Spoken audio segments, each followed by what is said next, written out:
ঈদে ঘরে ফেরা মানুষের যাত্রার খবর জানাতে রাজধানীর মহাখালী বাস স্ট্যান্ড থেকে সরাসরি যুক্ত হচ্ছেন সহকর্মী মোহাম্মদ হুসাইন। হুসাইন, আজ ঈদের আগে শেষ কর্মদিবস, যাত্রীদের ভিড় কেমন দেখছেন? কোনো রকম ভোগান্তি রয়েছে কিনা? রেদওয়ান, দুপুরের পর থেকে কিন্তু বাস টার্মিনালগুলোতে ঘরমুখো মানুষের একটা ভিড় রয়েছে। তো আমরা এই মুহূর্তে দেখতে পাচ্ছি আসলে অসংখ্য মানুষ যারা পরিবারের সাথে ঈদ কাটানোর জন্য ঘরমুখো মানুষ অপেক্ষা করছেন। অনেকেই টিকিট পেয়েছেন, অনেকে টিকিট পাননি।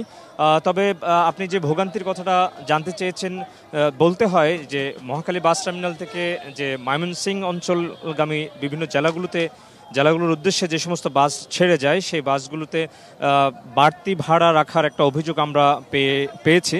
তো বলা হচ্ছে যে প্রায় 400 টাকার ভাড়া 1000 টাকার মতো রাখা হচ্ছে। তবে সবগুলো বাসে যে ভাড়া বাড়তি রাখা হচ্ছে বিষয়টা তা নয়।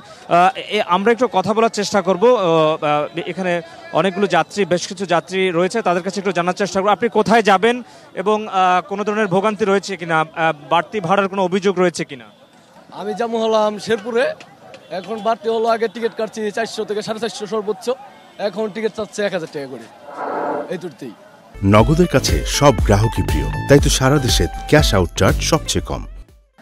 এটা কি সবগুলো কাউন্টারে এরকম? হ্যাঁ, সবগুলো কাউন্টারে একই রেট, একই সব জায়গায়। আমি অনেক জায়গায় ঘুরে ফিরে দেখলাম, সব জায়গায় একই রেট। টিকিট কি কেটেছেন?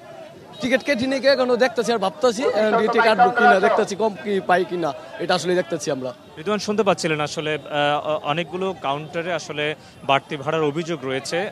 প্রতি বছর ঈদের আগে কিন্তু আমরা এই বাড়তি ভাড়ার অভিযোগ পাই। তবে সেই বিষয়ে আসলে কর্তৃপক্ষের সাথে কথা বলবো, তারা কি সিদ্ধান্ত নেয় দেখার বিষয়। তবে যেভাবে পারছে মূলত ঘরে ফেরার চেষ্টা করছে, পরিবারের সাথে ঈদ আনন্দ ভাগাভাগি করার চেষ্টা তাদের থাকবে, এই বিষয়গুলো তারা জানিয়েছেন। তো রেদওয়ান, এই ছিল আমার কাছে মহাখালী বাস টার্মিনাল থেকে সবশেষ খবর। জি, আপনাকে অনেক ধন্যবাদ হুসাইন।